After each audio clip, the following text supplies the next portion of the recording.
Rama and Khena is Rama and Lakshmana. Maybe Lakshman was pronounced as Khena. So Khena is very angry. In Mizo folktale, Khena is very angry and he carries a gun, single barrel gun.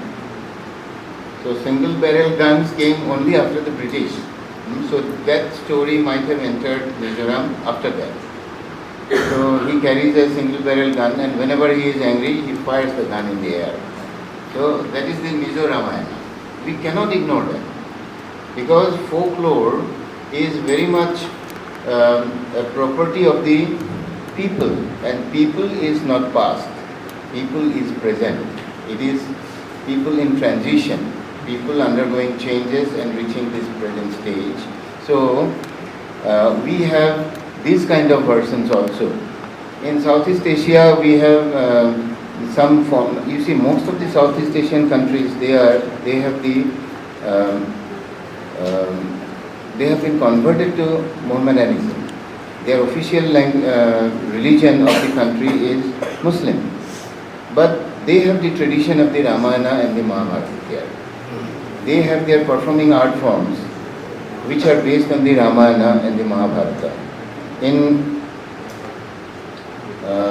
Indonesia, for example, they have a very strong tradition of puppetry. Puppetry, you all know, it is the, I think I have some students also in the class, isn't it? Student, hai na? PG students, okay. All of you are familiar with puppetry? Can anybody from you stand and tell me what is puppetry? Maybe in Assamese? Yes, be courageous. Bhul hole kono fine nai. Putola nas. ঠিক আছে. So, in this particular genre of performing art, in the Southeast Asian countries, though most of the countries have Mohammedanism as the official religion, they are following these texts, the texts from the Ramayana and the Mahabharata. They call it Wayang Kulit, and they make shadow puppets mostly from the hive of the buffalo, and it is played against light, and you see the shadow on the screen. So that is the shadow puppetry. So puppetry has many forms. Do anybody of you know how many forms? Yes, what are it? Stream puppet, rock puppets, globe puppets, and shadow puppets. Yeah, okay. So these are the four types. There is another type nowadays, that is human puppet. You know that? Now, in some plays, in some performances, human beings act like puppets. Though they are human beings, they don't act like human beings.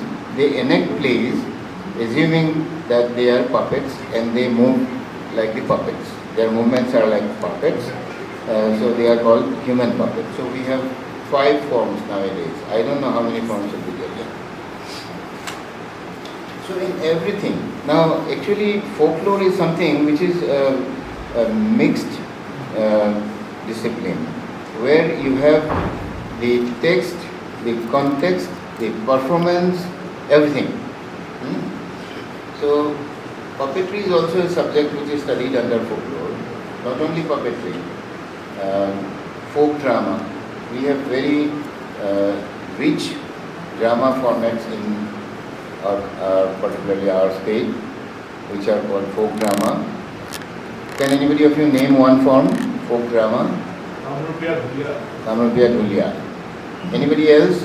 He knows a lot because he studied in folklore. He did PhD in folklore and he used to teach tourism here, no? Yeah. So anybody else? Ujapale. Who said it?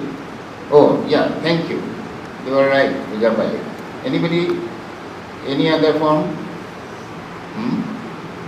Okay. You start thinking.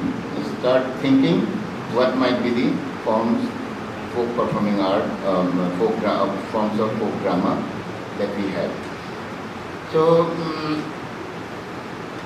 in folklore, everything is mixed up, as I say.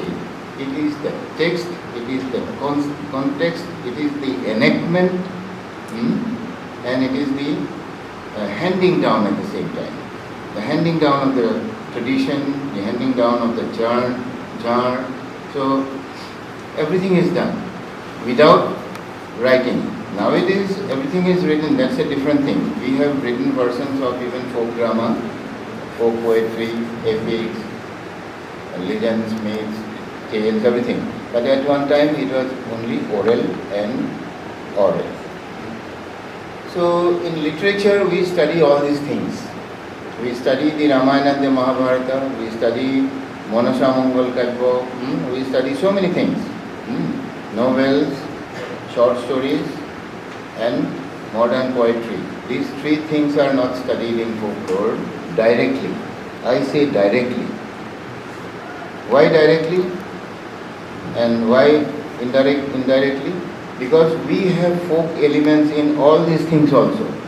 In novels, short stories and poetry we have folk elements, which is again churned out by the folklore researcher and a thesis is made out. There are so many theses, folk elements in Shankaradeva's Kirtans, folk elements in Lakshminath Besbura's short stories. These type of studies are done in almost all the literature departments. So, in literature it is studied that way. I think we can move from literature to other form. Any question on this literature field? No question. That means you have not understood anything.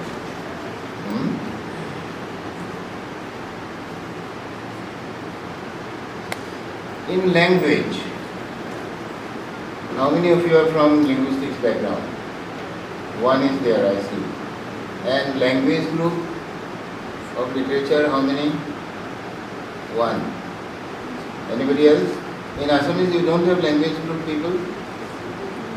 B group? Ase hatanga nahi.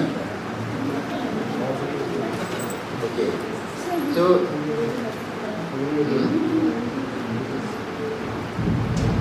most of the Assamese teachers are both language and literature group. They always do double MA, isn't it? How many of you are double MA, Assamese MAs? One. Anybody else? One is raising his hand or just... Oh, no, not raising. Anyway, so we have a branch of linguistics called sociolinguistics. Now here our Dr. Kumar will explain what is sociolinguistics. Please come. You can come to the front. That is participation of the students, no? Explain it. Do you know why I have asked him to explain? Because I don't know. Sociolinguistics is... You can take the microphone. Thank you, sir. I think we all know about sociolinguistics because, as linguistics and sociolinguistics. Sociolinguistics is a part of linguistics of language study. And in sociolinguistics, we deal with the various social norms and various ways in which language is used in society, in day-to-day life, and it actually embodies our emotions and the way we maintain our relationships, we maintain our social customs. So those things are all embedded into sociolinguistics. This is a very vast, area. So, yes, in brief. Okay, thank you. So, linguistics has one part called sociolinguistics. Linguistics deals with language, isn't it? Linguistics is supposed to deal with language, but sociolinguistics deal with the speakers of the language, the society who speaks it. And the folklorists are very cunning people, no? They have entered there. I think in linguistics, Ferdinand de Saussure is familiar to everybody. What was the theory that Ferdinand de Saussure propounded? What was it?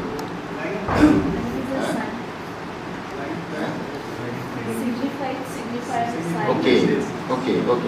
Many of you are familiar. That is a structural analysis, isn't it? Structuralism. That is structuralism. Now, structuralism also has many angles, no? In linguistics, Ferdinand de Saussure looked at structure from a different angle, and in anthropology, who was the anthropologist? apart from Dilip,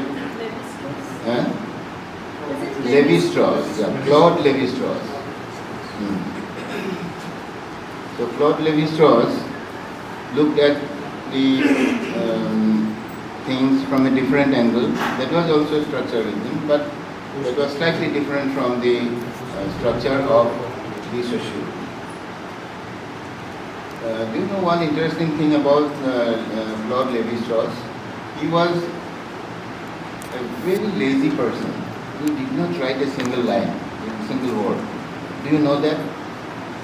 But there is a book called Structural Anthropology, which was written by which is in the name of Levi-Strauss, but he did not write it.